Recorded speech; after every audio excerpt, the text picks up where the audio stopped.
और मैंने ये बोला था कि इस दुनिया में इनफाइनाइट डायरेक्शन है तो इनफाइनाइट यूनिट वेक्टर भी पॉसिबल है। तो देख सकते हो ये कोई आर्बिट्रेरी डायरेक्शन है जिसको हम लोग आई कैप जे कैप और के कैप के कॉम्बिनेशन से लिखते हैं। तो इस दुनिया में इनफाइनाइट डायरेक्शन है। आई कैप क्या था? Along x axis unit vector, j cap along y axis, k cap along z axis. तो ये जो लिखा है यूनिट वेक्टर वो आई कैप जे कैप और के कैप के कॉम्बिनेशन से लिखा है। तो ये इन कैप का जो मैग्नीट्यूड आएगा वो कितना 1, क्योंकि यूनिट वेक्टर नाम में यूनिट है, सिंपल 1 आएगा मैग्नीट्यूड। अगर पता है तो ठीक है, अगर नहीं पता तो लास्ट वीडियो एक बार जरूर देखना, प्लेलिस्ट में मैंने सारा वीडियो का लिंक दिया है। ठीक है, कॉपी कर लो। चलते हैं आगे। इसके बाद हम लोग सीखने जा रहे हैं डिस्प्लेसमेंट वेक्टर, जिसमें हमें triangle law of vector addition का सहारा लेना होगा। तो चलिए कॉपी कर लीजिए। तो नेक्स्ट हम लोग डिस्कस करने जा रहे हैं डिस्प्लेसमेंट वेक्टर। बहुत ही आसान सा कांसेप्ट है, एक बार चुटकी बजा के आओ इस कांसेप्ट को देख लेते हैं। ये हुआ एक्स वाई जेड एक्सिस, ये हुआ पार्टिकल की इनिशियल पोजीशन जिसका कोऑर्डिनेट है 1, 2, 3 और ये हुआ पार्टिकल का फाइनल पोजीशन जो मैंने बी से लिखा है। बी पॉइंट का कोऑर्डिनेट है 7, 10, 15। तो X Y Z particle A to B जा रहा है। ओके, तो मान लो पार्टिकल ए टू बी आया, क्लियर। तो हमें ए बी वेक्टर फाइंड करना है।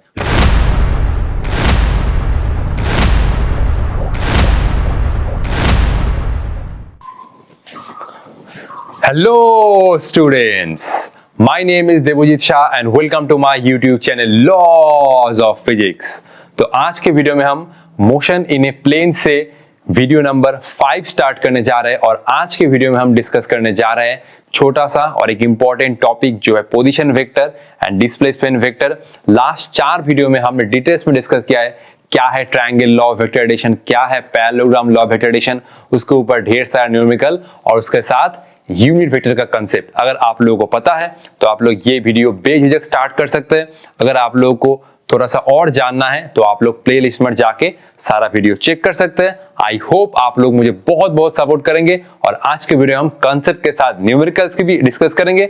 तो बिना टाइम वेस्ट के आज का जर्नी स्टार्ट करते हैं। तो आखिर क्या है पोजीशन वेक्टर? ये एक वेक्टर है जो कोई पार्टिकल का पोजीशन लोकेट कर रहा है with respect to origin. The vector represents the position of a particle with respect to origin. तो ये एक वेक्टर है जो एक पार्टिकल का जो पोजीशन है उसको ऑरिजिन के रिस्पेक्ट में लोकेट कर रहा है। तो सिंपल देख सकते हो ये है एक्स वाई जेड, तीनों एक्सिस म्यूचुअली परपेंडिकुलर हम लोग जानते हैं। ये हुआ एक पॉइंट ए, मान लो इस पॉइंट पर एक पार्टिकल है जिसका कोऑर्डिनेट है 1, 3, 5। तो ऑरिजिन के रिस्पेक्ट में ये होगा पोजीशन वेक्टर। ओ से ए को कनेक्ट करो तो ये हुआ पोजीशन वेक्टर।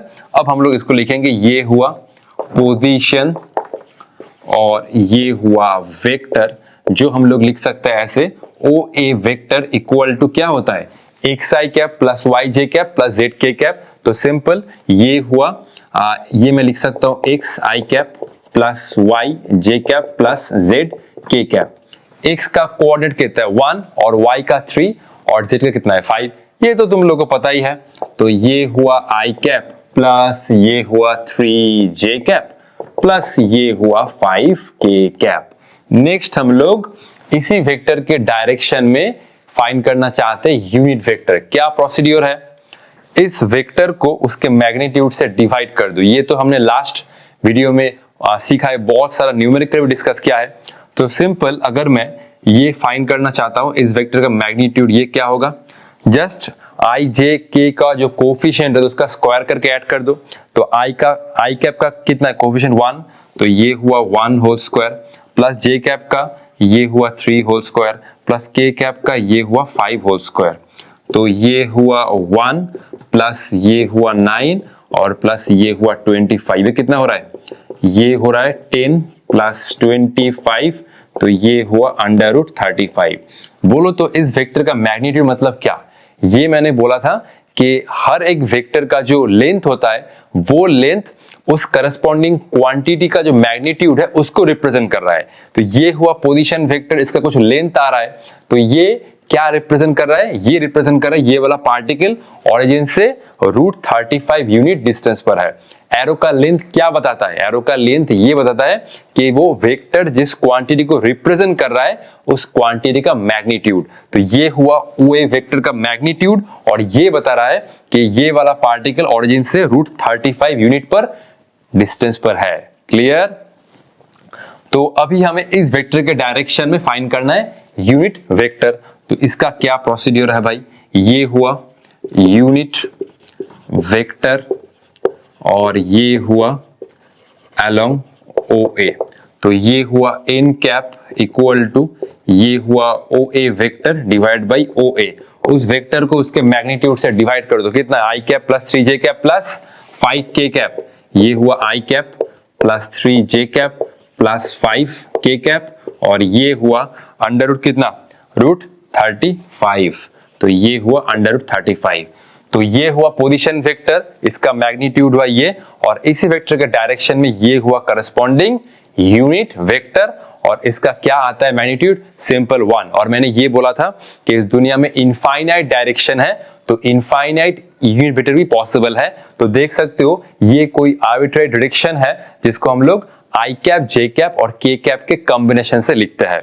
तो इस दुनिया में इनफाइनाइट डायरेक्शन है। आई कैप क्या था, along x axis unit vector, j cap along y axis, k cap along z axis. तो ये जो लिखा है यूनिट वेक्टर वो आई कैप, जे कैप और के कैप के कॉम्बिनेशन से लिखे हैं। तो ये इन कैप का जो मैग्नीट्यूड आएगा वो कितना, 1, क्योंकि यूनिट वेक्टर नाम में ही यूनिट है, सिंपल 1 आएगा मैग्नीट्यूड। अगर पता है तो ठीक है, अगर नहीं पता तो लास्ट वीडियो एक बार जरूर देख लेना, प्लेलिस्ट में मैंने सारा वीडियो का लिंक दे दिया है, ठीक है, कॉपी कर लो। चलते हैं आगे। इसके बाद हम लोग सीखने जा रहे हैं डिस्प्लेसमेंट वेक्टर, जिसमें हमें triangle law of vector addition का सहारा लेना होगा। तो चलिए कॉपी कर लीजिए। तो नेक्स्ट हम लोग डिस्कस करने जा रहे हैं डिस्प्लेसमेंट वेक्टर। बहुत ही आसान सा कंसेप्ट है, एक बार चुटकी बजा के आओ इस कंसेप्ट को देख लेते हैं। ये हुआ एक्स वाई जेड एक्सिस, ये हुआ पार्टिकल की इनिशियल पोजीशन जिसका कोऑर्डिनेट है 1, 2, 3, और ये हुआ पार्टिकल का फाइनल पोजीशन जो मैंने बी से लिखा है। बी पॉइंट का कोऑर्डिनेट है 7, 10, 15। तो ये X Y Z particle A to B जा रहा है। ओके, तो मान लो पार्टिकल ए टू बी आया, क्लियर। तो हमें ए बी वेक्टर फाइंड करना है। लॉन्ग कट मेथड भी दिखा रहा हूं, एक्चुअल मेथड और शॉर्टकट मेथड भी दिखाऊंगा फॉर कॉम्पिटिटिव एग्जाम। तो पहले हमें क्या करना है, पहले हम लोग थोड़ा सा लॉन्ग कट मेथड सीख ही लेते हैं। पहले हम लोग इस ओ ए पॉइंट को ओ पॉइंट से ज्वाइन कर रहे हैं। तो ये हुआ पोजीशन वेक्टर, ये हुआ position vector of point A with respect to origin. तो ये हुआ ओ ए वेक्टर। हमें क्या फाइंड करना है, फाइंड करना है A B vector, displacement vector. तो हम लोग पहले पोजीशन वेक्टर ओ ए लिख रहे हैं। ओ ए वेक्टर पार्टिकल का इनिशियल पोजीशन लोकेट कर रहा है विथ रिस्पेक्ट टू ऑरिजिन। तो क्या होगा, कोऑर्डिनेट मतलब 1, 2, 3 है, तो सिंपल आई कैप प्लस ये हुआ 2 जे कैप और ये हुआ 3 के कैप।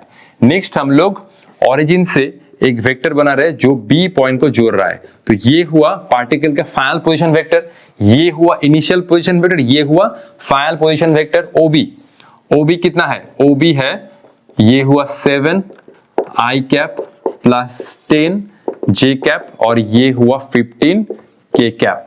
ओके, नेक्स्ट हम लोग यूज करने जा रहे हैं triangle law of vector addition. Next हम लोग यूज करने जा रहे हैं triangle law of vector addition by ये हुआ triangle law of vector addition. Triangle law of vector addition क्या होता है, अगर एक ट्रायंगल का दोनों साइड दोनों वेक्टर को रिप्रेजेंट कर रहा है इन सेम ऑर्डर, क्लियर, तो थर्ड साइड उन दोनों का जो रिजल्टेंट है उसको रिप्रेजेंट कर रहा है इन ऑपोजिट ऑर्डर। यही तो था ना। तो ये एक ट्रायंगल है, ये दोनों साइड देख सकते हो, ओ ए वेक्टर ये हुआ ए वेक्टर सेम ऑर्डर में है। तो ये जो थर्ड साइड है वो उन दोनों वेक्टर का जो रिजल्टेंट है उसको रिप्रेजेंट कर रहा है, और ये ऑपोजिट ऑर्डर में देख सकते हो, ये दोनों एरो सेम सीक्वेंस में और ये एरो है ऑपोजिट ऑर्डर में, क्लियर। ये दोनों एरो है सेम ऑर्डर में और ये जो एरो है वो ऑपोजिट ऑर्डर में है। तो ये हुआ ओ A vector plus A vector, इन दोनों वेक्टर का रिजल्टेंट हुआ ये ओ बी वेक्टर, क्लियर। तो ये हुआ ओ ए वेक्टर प्लस ये हुआ ए बी वेक्टर और ये हुआ ओ बी वेक्टर। हमें क्या फाइंड करना है, ए बी वेक्टर। तो ये हुआ ए बी वेक्टर जो है डिस्प्लेसमेंट वेक्टर, क्योंकि पार्टिकल इनिशियल पोजीशन ये है, फाइनल पोजीशन ये है, पार्टिकल ए टू बी आया। तो क्या हुआ डिस्प्लेसमेंट वेक्टर, क्या होता है normal, final position minus initial position. तो ये हो रहा है A B equal to O B vector minus O A vector. तो ये हुआ final position vector minus initial position vector. तो ये हुआ ए बी वेक्टर, कितना है O B vector 7 I cap plus 10 J cap plus ये हुआ 15 के कैप माइनस ये हुआ I cap plus 2 J cap plus ये हुआ 3 के कैप। तो सबट्रैक्ट करो, ये हुआ 6 आई कैप प्लस 10 माइनस ये हुआ 8 जे कैप और ये हुआ 12 के कैप। ओके, तो हम लोग वही प्रॉब्लम को अब शॉर्टकट मेथड से करेंगे। देखो कैसे, लास्ट प्रॉब्लम हमने किया, मतलब यही प्रॉब्लम को हमने सॉल्व किया triangle law of vector addition से, लेकिन यही प्रॉब्लम अब हम लोग चुटकी बजाते सॉल्व करेंगे। कैसे, देखो ये है इनिशियल पोजीशन पार्टिकल का 1, 2, 3 और ये है फाइनल पोजीशन 7, 10, 15। तो कैसे करेंगे, देखो सिंपल, पार्टिकल जा रहा है A to B, तो A to B एक एरो ड्रॉ करो। एरो का तो ये होता है मुंडी और ये होता है लेज, जिसको हम लोग इंग्लिश में कहते हैं टेल। तो ये हुआ एरो का मुंडी, ओके। तो ये हुआ A B वेक्टर और ये होता है हेड और ये हुआ माइनस टेल, ओके। हेड में से टेल का कोऑर्डिनेट सब्ट्रैक्ट कर दो, मिल जाएगा ए वेक्टर। कैसा लगा शॉर्टकट, देखो पार्टिकल आ रहा है ए टू बी, डायरेक्ट एक एरो ड्रॉ करो, एरो का ये होता है हेड, ये होता है टेल। तो ये मुंडी में से ये जो लास्ट वाला पार्ट होता है टेल, उसको कर दो सब्ट्रैक्ट, मिल जाएगा आंसर। देखो ये हुआ XYZ, ये हुआ करस्पॉन्डिंगली XYZ का कोऑर्डिनेट। इसमें x कोऑर्डिनेट क्या है 1, y कोऑर्डिनेट क्या है 2 और z कोऑर्डिनेट कितना है 3। इसमें भी x कोऑर्डिनेट है 7, y कोऑर्डिनेट 10 और z कोऑर्डिनेट है 15। तो सिंपल ये करो हेड माइनस टेल, तो 7 में से 1 जाएगा, सब्ट्रैक्ट होगा। तो ये देखो ये हुआ 7 माइनस 10, ये हुआ i कैप प्लस ये हुआ y में से y, तो 10 माइनस 2, तो ये हुआ 10 माइनस 2 और ये हुआ j कैप प्लस ये हुआ 15 माइनस 3, तो ये हुआ 15 माइनस 3 और ये हुआ k cap.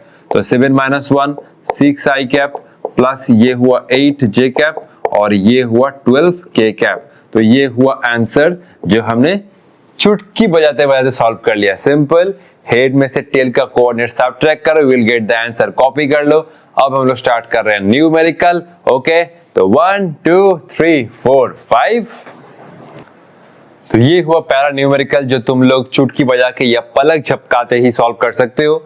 The position vector of a moving particle at time t, कोई एक जो पार्टिकल है वो मूव कर रहा है, तो कोई एक टाइम पर्टिकुलर टाइम t पर ये हुआ उसका पोजीशन वेक्टर। और देख सकते हो कि पोजीशन वेक्टर टाइम के ऊपर डिपेंड है। 3i cap plus 4t² j cap minus t cube k cap. It's displacement during interval t equal to 1 second to t equal to 3 second. तो हमें क्या चाहिए, डिस्प्लेसमेंट वेक्टर। कैसे निकालते हैं, simple, final position vector minus initial position vector. तो पहले इस इक्वेशन में t की जगह पर 1 पुट करो। तो ये मैं पहले t इक्वल टू 1 पुट करा और ये हुआ ri वेक्टर, ये हुआ ri वेक्टर जो है इनिशियल पोजीशन वेक्टर। तो ये हुआ 3i कैप, बाकी ये हुआ 4t²। t की जगह पर 1 रखोगे तो ये आएगा 4j cap minus t cube k cap. t की जगह पर 1 रखोगे ये हुआ k cap. Next t equal to 2 put करो और ये हुआ r फाइनल। तो ये हुआ 3i कैप, अच्छा। नेक्स्ट ये हुआ 4t² j कैप, ये हुआ j cap minus t cube k cap. तो ये हुआ 2 क्यूब और ये हुआ k कैप। ये हुआ 3i कैप प्लस कितना हुआ 2² कितना होता है 4, 4 into 4 16, 4 16 j कैप माइनस ये हुआ 8 k कैप। तो ये हुआ 3i cap 2² 4, 4 into 4 16 minus 8 k cap, okay. तो ये हुआ displacement vector s equal to ये हुआ rf वेक्टर माइनस ये हुआ ri वेक्टर। तो क्या से क्या सब्ट्रैक्ट होगा, अच्छा चलो लिख लेते हैं। 3i cap plus 16 j cap minus 8 k cap minus ये हुआ 3i कैप प्लस ये हुआ 4j कैप और ये हुआ minus k cap. 3i cap plus 16j cap minus 8k cap, 3i cap plus 4j cap minus k cap. तो 3i cap minus 3i cap ये तो कैंसिल हुआ, 3i cap minus 3i cap cancel. ये हुआ 16j cap और ये हुआ minus 4j cap, ये हुआ माइनस 8k कैप और ये हुआ plus k cap. 3i cap minus 3i cap, 16j cap minus 4j cap minus 8k cap plus ये हुआ माइनस माइनस प्लस। तो ये कितना हो रहा है, ये हुआ 12j कैप और ये हुआ 7k कैप। तो ये हुआ आंसर। 16 माइनस 4 12 और ये तो कट गया, minus 8 plus 1 minus 7k cap. Copy कर लो, चलते हैं नेक्स्ट न्यूमेरिकल पे, ओके। ये हुआ हमारा नेक्स्ट प्रॉब्लम जो और भी शानदार है और भी बेहतरीन है यूनिट वेक्टर को समझने के लिए। ए particle whose speed is 50 meter per second moves along the line from 2,1 to 9,25। Particle का स्पीड तो गिवन है और ये पार्टिकल जा रहा है 2,1 से 9,25। Find its velocity vector in terms of ai cap plus bj cap. देखो वेलोसिटी क्या होता है, एक वेक्टर क्वांटिटी वेलोसिटी का दो पार्ट होता है, एक होता है स्पीड जो रिप्रेजेंट कर रहा है उसका मैग्नीट्यूड, और दूसरा पार्ट होता है डायरेक्शन। तो ये पार्टिकल जो 2,1 से 9,25 पे जा रहा है वो हमें चाहिए डायरेक्शन, मतलब हम लोग रिप्रेजेंट करेंगे थ्रू वेक्टर। तो देखो वेलोसिटी का ये हुआ वेलोसिटी, तो इसका ये वाला पार्ट हुआ v और ये हुआ n कैप। n कैप क्या है, यूनिट वेक्टर। तो वेलोसिटी का जो मैग्नीट्यूड है स्पीड वो तो गिवन है, ये हुआ 50 और ये हुआ n कैप। अब n कैप कैसे ढूंढना है, देखो तो सबसे पहले एक काम करो, ये पहले ढूंढ लो कि डिस्प्लेसमेंट वेक्टर, ये हुआ डिस्प्लेसमेंट वेक्टर 2,1 से 9,25, तो ये हुआ 9 माइनस 2 आई कैप, और ये हुआ 25 माइनस 1 और ये हुआ j कैप। तो 9 माइनस 2 और 25 माइनस 1, तो ये हुआ 7 आई कैप प्लस ये हुआ 24 j कैप। अब इसका मैग्नीट्यूड निकालो, s इक्वल टू ये हुआ √7 स्क्वायर प्लस ये हुआ 24 स्क्वायर। जितना मुझे याद है ये तो एक पाइथागोरियन ट्रिपलेट है, तो ये आता है 49 प्लस ये हुआ 576, तो ये आता है √625 और ये आता है 25। ओके अच्छा, next n cap. n cap क्या आता है, n कैप आता है डिस्प्लेसमेंट वेक्टर डिवाइड बाय इसका मैग्नीट्यूड। तो ये काम करो 7 I cap plus 24 j cap divide by ये हुआ 25। ओके अच्छा, नेक्स्ट ये हुआ velocity vector equal to v into n cap. v कितना होता है, v है 50 n कैप। अच्छा चलो, ये हुआ 50 n कैप, ये हुआ 7 i cap plus 24 j cap divide bye 25। अच्छा ये n कैप मैं अब नहीं लिखूंगा, ठीक है, तो ये हुआ 50 n कैप की जगह पर ये n कैप कैसे निकाला। n कैप हम लोग निकाल रहे हैं ये initial position minus final position. तो ये हुआ डिस्प्लेसमेंट वेक्टर 9 माइनस 2, ये x, y, तो x कोऑर्डिनेट से x कोऑर्डिनेट सब्ट्रैक्ट करो 9 माइनस 2, और y कोऑर्डिनेट से y कोऑर्डिनेट सब्ट्रैक्ट करो। तो ये हुआ डिस्प्लेसमेंट वेक्टर, ये हुआ उसका मैग्नीट्यूड, और नेक्स्ट ये हुआ वेलोसिटी के डायरेक्शन में यूनिट वेक्टर। तो ये इसको कैंसिल करो 2, तो 2 इंटू 7 कितना हुआ 14 आई कैप प्लस ये हुआ 24 इंटू 2, ये हुआ 48 j कैप। तो ये हुआ आंसर, और आंसर में ये रिप्रेजेंट करने को बोला है a आई कैप प्लस ये हुआ b j कैप। तो ये हुआ 14 आई कैप प्लस ये हुआ 48 j कैप। ओके, तो इसमें a है 14 और b है 48। कॉपी कर लो, हम लोग चलते हैं नेक्स्ट प्रॉब्लम में। ओके, तो ये तो एक हलवा सवाल है, देख ही सकते हो। पार्टिकल जा रहा है, if a particle moves from 2,3,5 to 3,4,5, find displacement vector. तो ये हुआ डिस्प्लेसमेंट वेक्टर, हलवा सा क्वेश्चन। ये xyz, तो x कोऑर्डिनेट से x कोऑर्डिनेट सब्ट्रैक्ट करो, ये हुआ 3 माइनस 2 आई कैप प्लस ये हुआ y कोऑर्डिनेट से y कोऑर्डिनेट, तो 4 माइनस 3 ये हुआ j कैप प्लस 5 माइनस 5, तो ये हुआ 5 माइनस 5 और ये हुआ k कैप। 3 माइनस 2 ये हुआ i कैप, मतलब 1 है, 4 माइनस 3 कितना हुआ 1, तो ये हुआ j कैप, और 5 माइनस 5 तो 0 ही है। तो ये हुआ आंसर। कॉपी कर लो। नेक्स्ट हम लोग होमवर्क प्रॉब्लम सॉल्व करने जा रहे हैं, जो मैंने तुम लोगों को लास्ट वीडियो में दिया था। ओके, कॉपी कर लो। तो ये हुआ हमारा लास्ट वीडियो का homework. Find a unit vector parallel to the resultant of the vectors. A vector and B vector, दोनों वेक्टर गिवन है। दोनों वेक्टर का हमें पहले ढूंढना होगा रिजल्टेंट वेक्टर, और उसके बाद रिजल्टेंट वेक्टर के पैरेलल में ढूंढना होगा उसका करस्पॉन्डिंग यूनिट वेक्टर। सबसे पहले निकालो इन दोनों का रिजल्टेंट। तो सिंपल ये हो रहा है resultant R vector equal to ये हुआ a plus B vector. Simple मैं फिर से नहीं लिख रहा हूं, आई कैप के साथ आई कैप का को भी ऐड करो, जे कैप के साथ जे कैप का, के कैप के साथ के कैप का।